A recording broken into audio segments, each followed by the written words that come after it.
going to have a couple of messages out of the book of Genesis over the next 2 weeks. Then I'm going to be gone for a couple of weeks, vacationing, and I'm so excited about this too. So I'm just doing it, and I'll probably miss you a tiny bit, but I'll be back. And you got a couple of amazing speakers coming. You got Mike Coughlin. He's going to be speaking on Labor Day and that weekend, and then you got Sam Lampy, who's going to be speaking on the 8th. And so you got a real massive treat headed your way. And then when I get back in September, we're going to start a series of messages on the parables of Jesus.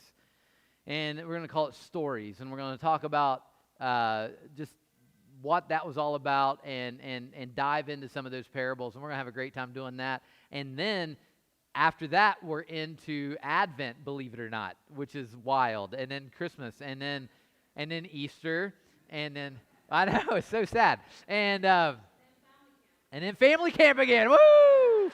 Yes, Tiffany took us full circle. I like it, and that's good perspective, Tiffany. Well done. But I'm going to talk about Joseph's perspective here. I've started to do something I haven't done in a long, long time.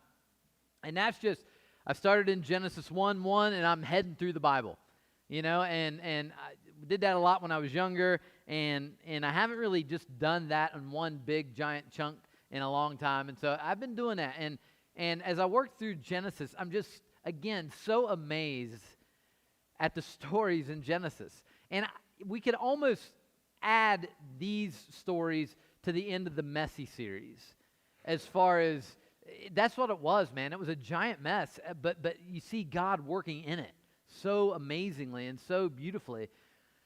And so I want to talk a little bit this morning about Joseph's perspective.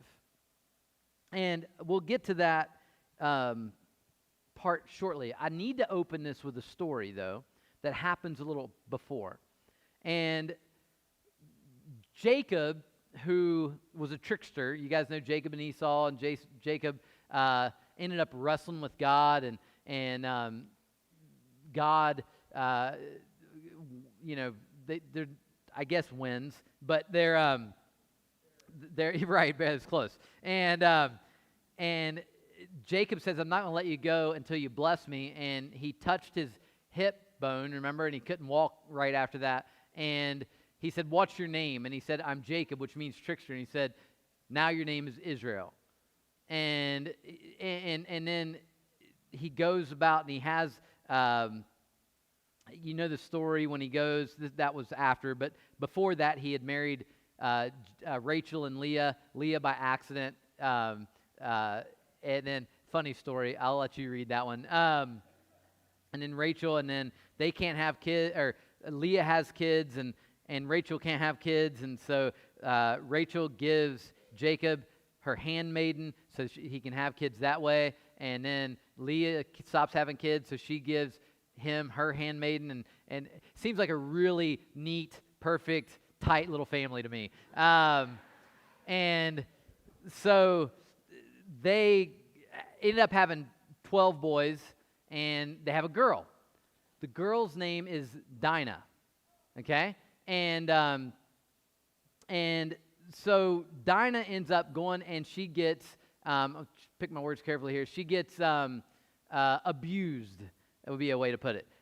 She gets abused by the people of Shechem. A man, not the people of, a man in Shechem abuses her. Okay? And I'm going to set the stage for the rest of it right now. He abuses her, and he wants to marry her. He's infatuated with her. And so the boys, who are the children of Israel, right? Literally the children of Israel, hatch a scheme. Okay? They go in, this guy who's related to the leader of Shechem, they go in and they say, "Hey, this is a good deal. We can intermarry, we can get together, and we can have children together, and we can be a powerful people." And so the sons of Israel, the sons of Jacob, come in and say, "Hey, that's a great idea, but the only way we're going to do it is if you guys all get circumcised. And I know I'm starting a few conversations for you and your younger children that happen to be in the room, and you're welcome. And so y'all have to get circumcised, and then we'll allow this marriage to take place. And they're like, oh, good deal, let's do it. And he said, all the adults have to do this. And so all the adults go and get circumcised. And Simeon and Levi, two of the brothers, come in, as the Bible says, they're still sore. They come in and kill every single male in the town and take their sister back. Vengeance, right? Vengeance. And Jacob is upset. He's upset that he did this, that they did this. As a matter of fact, he's so upset that they did this, when he blesses the rest of the kids, he gives it to these two again, Simeon and Levi. He didn't care for this. But I say all that to say this, that's Joseph's brothers. That's their ethic. That's their ethic. They understand vengeance. They understand getting back. They understand that, and that's the perspective that's the culture in which Joseph and his brothers exist. Okay? So let's lead into that. This isn't going real smooth on my behalf. I don't know how you're feeling, but we'll try to up our game here as we go. All right. So this is how we open up. This is the first 4 verses about the life of Joseph. Okay? Bit of privilege. It says this: Joseph, a young man of 17, was tending the flocks with his brothers, the sons of Bilhah and the sons of Zilpah, his father's wives, and he brought their father a bad report about them. It's not a great start. So the young brother, not quite the youngest, but almost the youngest brother, 17-year-old brother, goes out, sees them doing something they shouldn't be doing, and he comes back and lets dad know. Anybody have any names for that? Did you have that sibling in your house?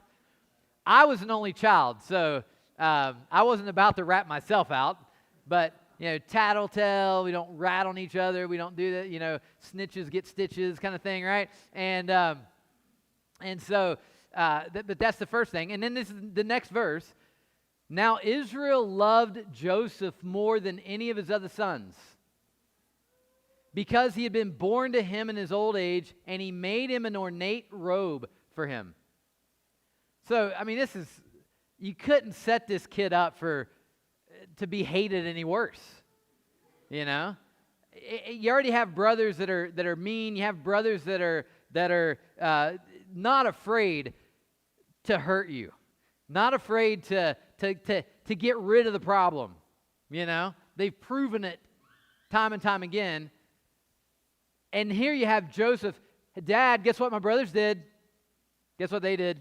They're bad, And the brother's like, okay, I can't stand that. And then, hey, here, son, here's a robe that's way better than anybody else's robe. This is like, anybody hand-me-down babies? You have the hand-me-downs? I was an only child and had hand-me-downs. Figure that one out. I remember one time, Mom and Dad, I love you very much. They're probably watching. I remember I was so excited I got a new suit. When I grew up, a suit was a big deal. A suit to us was a big thing. And I had a new suit, and I went to church. It was powder blue suit, beauty, vest, three-piecer. It was a beaut. And I got there, and I get there, and I'm so proud of my new suit. And I put my change in my pocket for the offering, because you always had change in your pocket. Parents gave you change. I walked out, had my change. I went down to my class. I slipped my change in my pocket, and I heard my change hit the floor. And I'm like, what in the world? And I reached down, and there's a hole in my pocket in my new suit. And one of my best friends is like, yeah, that's my suit. It has a hole in the pocket. I was like, come on, Mom and Dad, come on. And so I was so proud for a moment, and then I came crashing back to reality. But you can imagine if that was the case, if that was your whole life, is having these hand-me-downs and having to eat through, and all of a sudden, one of your siblings, your dad's like, sorry everybody else, but I'm buying you a new suit. I'm getting you an Armani. The rest of you guys can have leftovers, And it didn't go over well. And that's how we find Joseph early on. When his brothers saw that their father loved him more than any of them, they hated him and could not speak a kind word to him. Couldn't even talk to him. I mean, that was the start that we have. Those are the first verses. That's an Afghan scream right there, ladies and gentlemen. And that's legit. I like it. Yeah, hey, by the way, there's no better sounds in a church than baby sounds. Those are good sounds. Those are good sounds to have. So we don't complain about those. Now, if you adults start screaming, we're going to have to do something about it. But so anyway, we're going to walk through Joseph's life really quickly. First of all, he had dreams just right after this passage. He has a dream. And he comes up and he says, hey guys, that obviously don't like me and don't like to talk to me and won't even look me in the eye. I had a dream. We were all gathering sheaves of hay or grain, and mine was there, and all of yours bowed down to mine. And they're like, is this kid, does he want to die, honestly? And then they're like, dude, just stop. And so then later he's like, hey, everybody, and mom and dad, guess what? I had a dream that I was standing there, and 11 stars and the sun and the moon all bowed down to me. And his dad was even like, cut it out. I'm trying hard here, and you're making this difficult. Shh, keep your dreams to yourself. But he had these dreams. And so his brothers decide they've had enough. They decided they've had enough. And by the way, can you relate to the mess of family dynamics? This is obviously a unique family, but probably not for the culture. Probably not for the culture. We all, I guess, none of us live in the perfect family situation. None of our families are normal. But by that, I mean we are all in the same boat together in a lot of ways, right? There's it's just nothing goes the way we have it planned out. And his family was the same way. His family was a bit of a mess. And so he has these dreams, and his brothers decide they got to do something about it. They're out tending the flocks. His dad sends him out to find them, and they decide they're going to kill him. They decide they're going to kill him. Enough with these fancy clothes. Enough with these dreams. We're going to kill this dreamer, is what they say. And Joseph goes out. They grab him. They throw him in a pit. They rip his coat off of him. Obviously a point of contention. They rip his coat off of him and say, all right, we're just going to kill him. But Reuben, the oldest, is like, guys, we can't do this. We can't have his blood on our hands. Got to think of something else. And so he goes off, and the other brothers are sitting there, and he's in a pit, probably a dry well, and these Ishmaelites start coming by, Midianites. And these guys are Abraham's other side of his family. Remember, Ishmael was born, and God sent him away and said, I'm going to make a great nation out of you. That's these guys. And they come down, and they're traitors, and the brothers are like, okay, we're not going to kill him. Reuben won't let us kill him. Let's sell him. Let's sell him. So they sell him to these traveling traders. Not traitors, traders. And these Midianites, and they work out a price for him. They sell him, they pull him out, and they sell him, and they take Joseph to Egypt. So his brothers sell him. So when he gets to Egypt, he's auctioned off. He's a slave. Can you imagine how angry you'd be? How bitter that could make you? How bitter? A lot less makes me a lot more bitter. You know what I mean? Like, can you imagine just the nights of staying up and thinking, like, what just happened? My whole life is different. I'm a privileged son. My father loves me. I'm in the catbird seat at home, and and I got this beautiful garment, and all of a sudden, my brothers turn on me and do this. I grew up in a culture of vengeance. Can you imagine what the thought process is? If I only get the chance, I'm going to get him. I'll get him. His brothers sell him. They go back. They tell his father. They dipped it. They kill a goat. They take the blood from the goat and they dip the garment in it and say he was torn up by a wild animal. And so his father thinks he's dead. His father mourns him. That's pretty cold-hearted. And so that's what happens. Then he gets auctioned off. He gets auctioned off to a guy named Potiphar. And man, God blesses him. He gets to Potiphar's house, and he's a servant there, but he's so trustworthy, and he does such a good job, and he's such a good worker that Potiphar puts him as the head of the household. The only one higher than him is Potiphar. And he's, by this time, maybe 18 to 21, some kind of in that range, and a fairly strapping individual, apparently. You know, some of us can relate to that. And some of us can't. But anyway, he's there. He's kind of got power, and Potiphar's wife is like, yeah. You know, and she starts making advances on Joseph. And Joseph, to his credit, is like, I can't do this. I can't do this because your husband has entrusted me with everything in his household. How could I do this to his wife? How could I do this to him with his wife? I can't do this. And he keeps just telling her no and staying away from her. And one day, she gets him, and it's just the two of them in the house. And she kind of gets him in a corner, grabs hold of him, and he runs. He's like, I'm out. I can't do this. He turns around and just gets out. Well, when he did that, he left his outer garment in her hand, apparently. And she took it and said, he tried to abuse me. Here, when Potiphar came home, he said, look, your little Israelite boy came in and tried to abuse me, and I'm your wife. What are you going to do about it? And what would you do? Yeah, but honey, he's a good servant. yeah, that ain't going to work, you know? And so he has him put in prison. He said his anger was burning at him. He's so angry, and he throws him into prison. Now, what at this point in time would be going through his head? He gets sold by his brothers. He gets falsely accused of assault. And now he's in prison. And here's the thing. He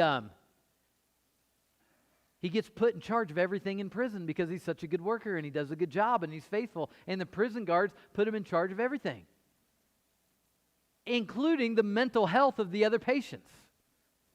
They come to him and talk to him and share stuff with him. And one day, through the relationships that he's built over this period of time in prison, these two guys come up to him and say, hey, we both had dreams last night. And one was the cupbearer, the Pharaoh's cupbearer, and one was Pharaoh's baker. And Pharaoh's cupbearer gives him his dream, and Joseph says, man, that's great news. You were thrown into prison because Pharaoh was angry, but he's going to restore you to your place in 7 days. And he's like, whew, awesome. So then the baker comes in, and he's like, ooh, now mine. And he tells Joseph his dream, and Joseph says, ooh, you are also going to be taken out of prison in 7 days, but you're going to be killed, and the ravens are going to eat your flesh.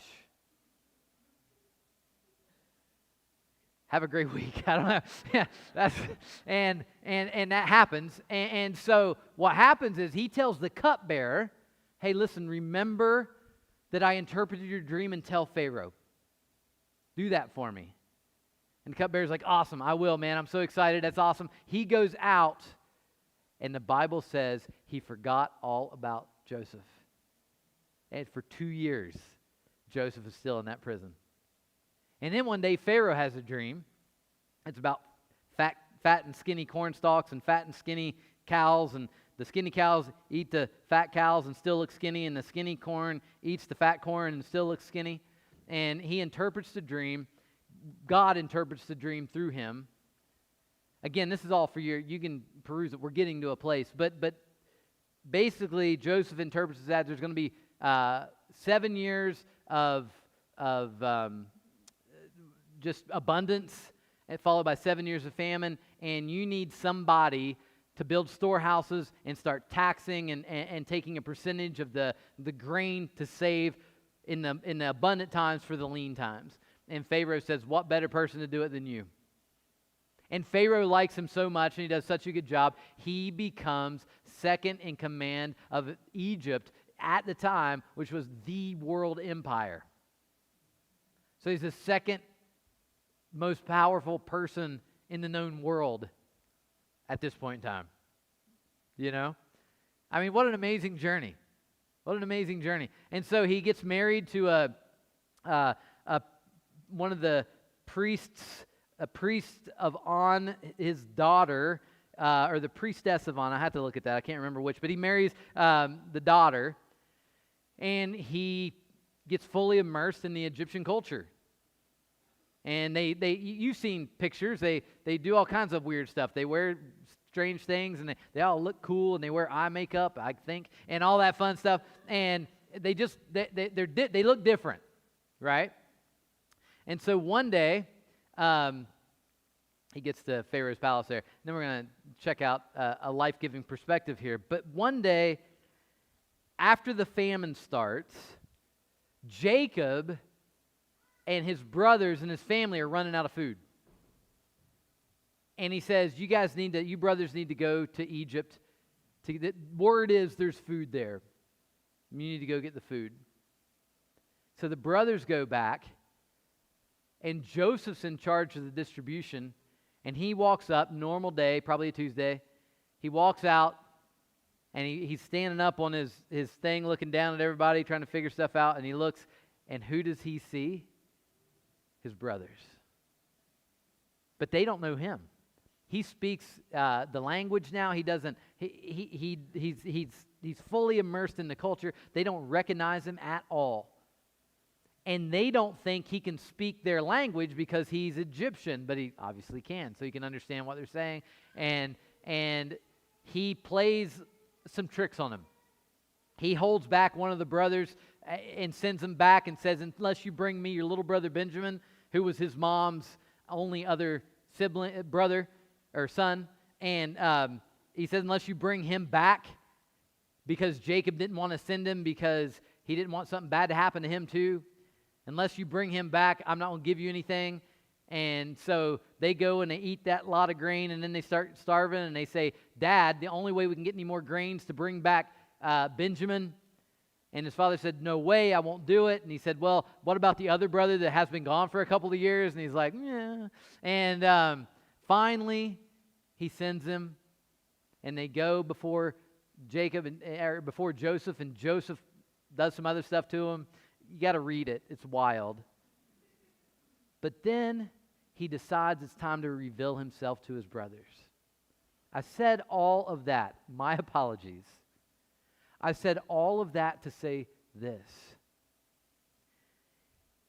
The vengeful brothers who have shown a propensity to exhibit extreme vengeance on those that wrong them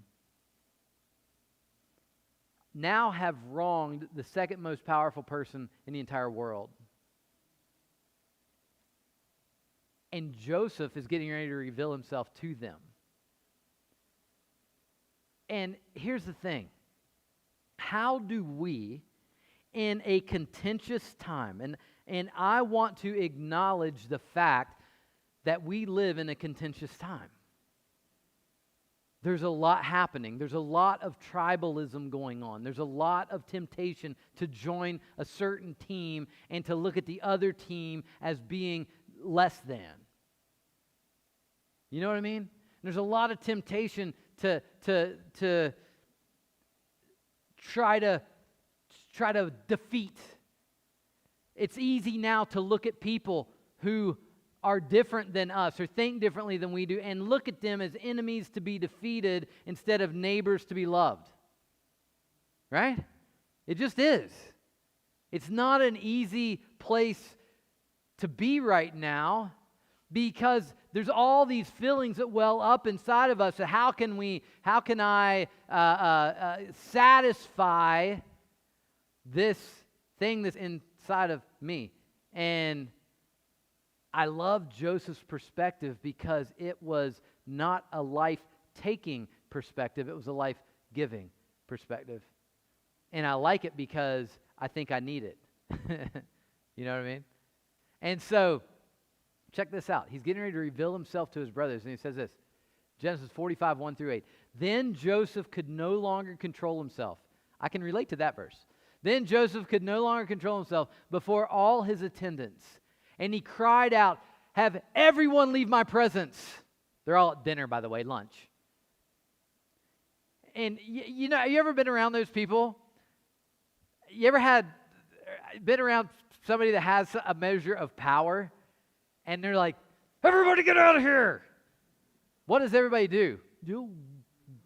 Yeah, I'm out, right? And everybody slinks away and they all get out of there. And he's like, "Everyone out." And everybody goes.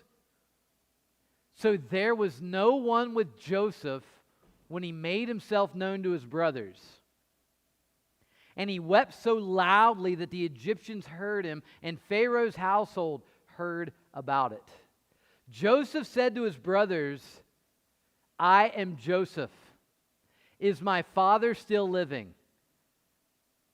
But his brothers were not able to answer him because they were terrified at his presence. Why were they terrified at his presence? It's my turn, Tiffany. Come up here, tell everybody. Tell if you're gonna. No, that's good. That's good. They were terrified because of their ethic. They knew what they would do in that same situation. They knew how they had acted in the same situation. And all of a sudden, they're here. And Joseph's not saying, "Hey guys, I love you so much, I miss you." That's not how he opened with. He opened with, "I'm Joseph!" Exclamation point. I didn't put that in there. "I am Joseph. Is my father still living?" Because he's the only one that's going to be alive in a second. Right? I mean, that's what they're thinking he's going to say, right? And they were too terrified to answer him. Then Joseph said to his brothers, "Come close to me." Come close to me. When they had done so, he said, "I am your brother Joseph, the one you sold into Egypt." Remember? You know? And now, how he does this, I have no idea. But it's amazing. And now, do not be distressed, and do not be angry with yourselves for selling me here, because it was to save lives that God sent me ahead of you. He gained through his experience and through his life, somehow, through all of those things we talked about, he gained the perspective to be able to see the bigger, larger view from God's perspective and to be okay with it. Because it is to save lives that God sent me ahead of you. For 2 years now there's been a famine in the land, and for the next 5 years there will be no plowing and reaping. But God sent me ahead of you to preserve for you a remnant on earth and to save your lives by a great deliverance. So then, it was not you who sent me here, but God. Okay, now, let me ask you a question. Then we'll get to the last part. Let me ask you a question. And I think this is important for this perspective. Do you believe that God is for you? Okay? Some people don't. Some people know I live a life that I know I'm in and out, and I know I struggle, and I know I'm up and I'm down, and I'm mad and I'm happy, and I'm lustful, and I'm all of that stuff, right? But do you believe that God's for you? That's important. That's important. But with that, let me ask you this. Do you believe that God is for everyone else? Because look at what he says. I'll have to back up. For 2 years now, there's been a famine in the land. In the next 5 years, there will be no plowing and reaping. But God sent me ahead of you to preserve for you a remnant on earth and to save your lives by a great deliverance. So then it was not you who sent me here, but God. So what happened is through Joseph's experiences, he came to the place where he realized, hey, no matter what my circumstance, God's got me.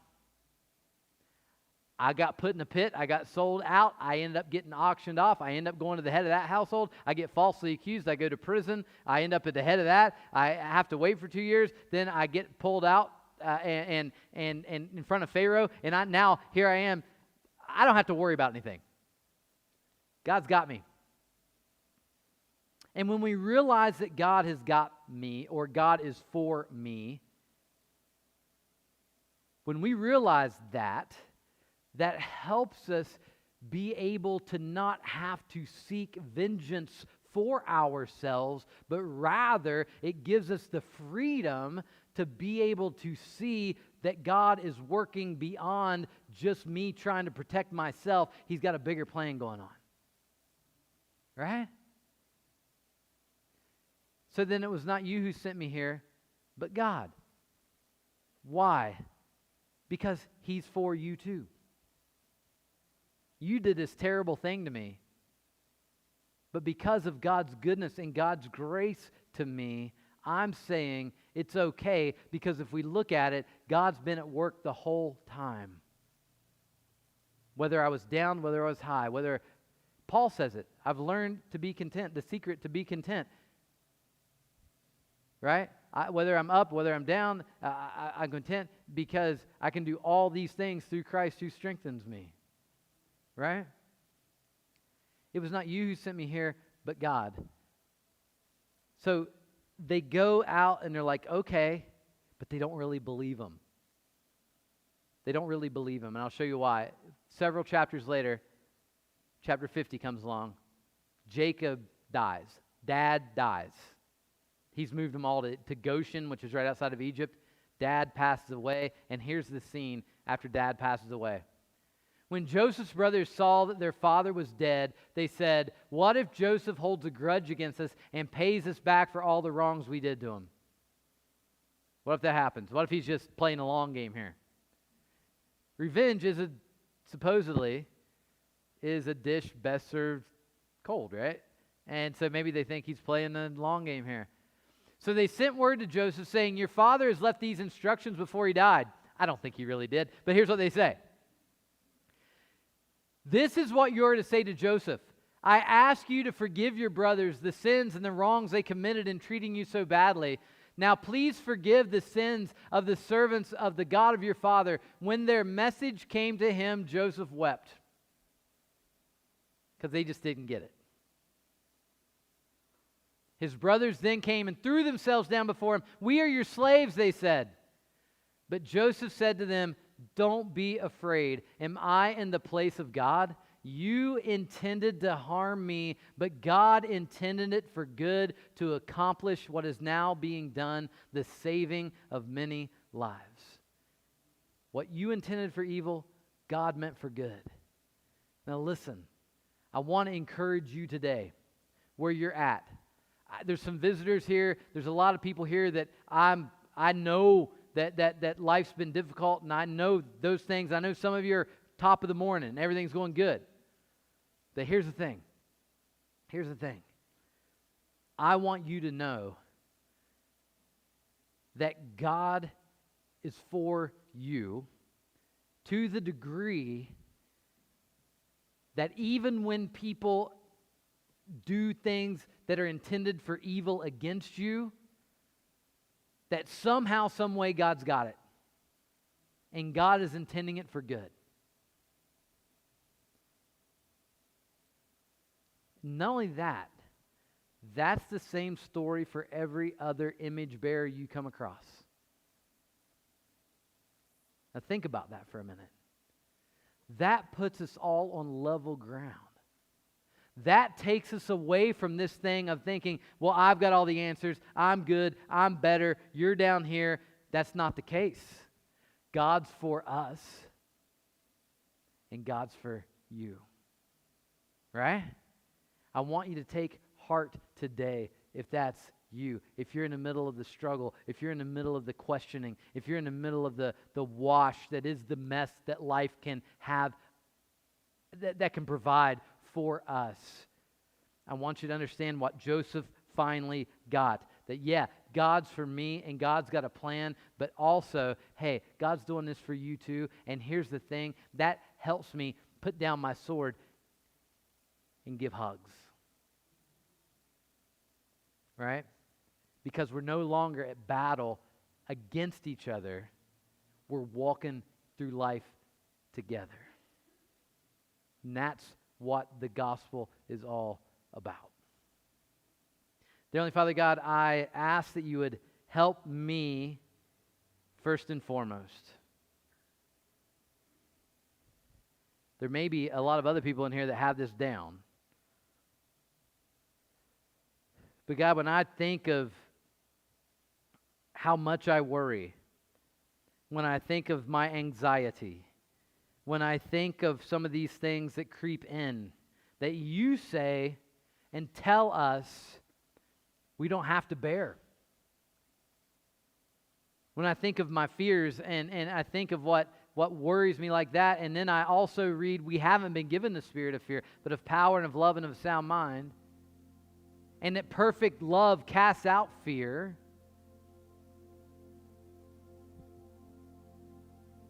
God, I ask that you would give us this life-giving perspective of Joseph that he gained through the experience of going through the ups and downs of life and seeing you be faithful in work.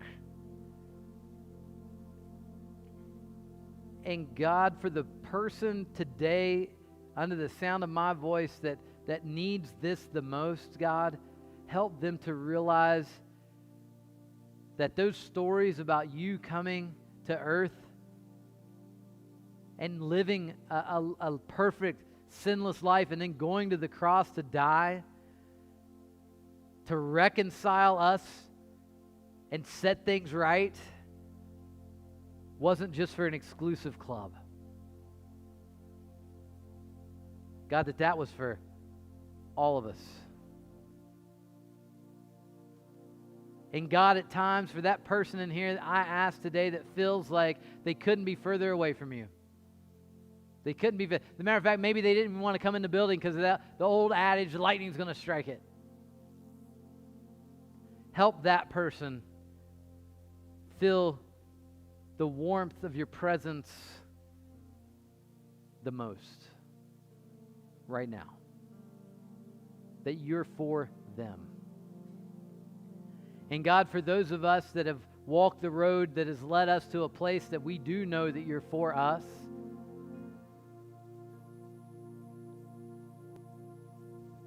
help us to be more like Jesus in that everybody we come across gets our time, our attention, and then we value them so that they know that you're for them too. God, be with us. Help us to scream the good news of Jesus Christ and how we live, how we act, how we talk, who we talk to. God, help us not to see people out there walking as enemies to be defeated, but help us to see them as neighbors to be valued. And help us to value as you value. and we'll give you the praise for it. Thank you for Joseph. Thank you for writing that down. Thank you for letting us be in on that story.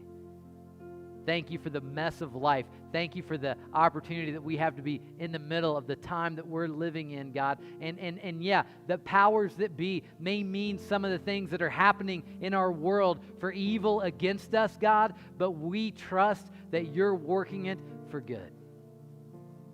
And we're going to live right there in that peace. Help us to do it. In Jesus' name, amen. Amen. Jason.